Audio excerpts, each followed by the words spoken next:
nobody knew me, if my husband's relatives, some people did not know me.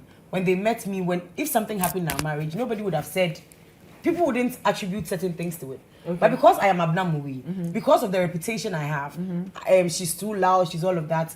When there is something, I bet it's because she's like this. I bet it's because she does. They already come to a conclusion. Like, yes, okay, I have been judged before everything. So it's like sometimes I feel like in future, God forbid again, if my husband and our marriage doesn't work and it comes out, everybody will automatically say, you're the bad person. I'm glad you brought that up. You know, you said something pre-judgment, especially when you're getting married. The likes of Harold, Amenya. Yeah.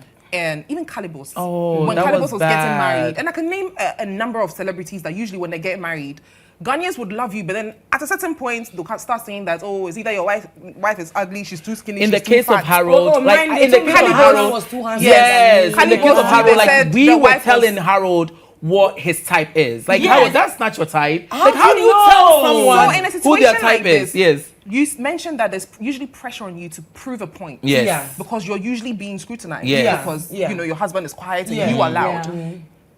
Do you think there's also pressure on these marriages to make sure that they prove a point to make it work? Yes. They have to even keep if up with the it's- even if status it's quo. not working, Yes. you still What have would to you make say? it. Yes. So I'll have to stick in there. So I bet you a lot of celebrity homes, we can see and say they are the power couple, they are the power couple. I mean, we've had conversations, we're not going to sit here and talk about it because nobody's perfect. But I can bet you that some of them are their necks and throats as we're talking. Yes. But because they have to keep up appearances, they would come to the public and then they will laugh.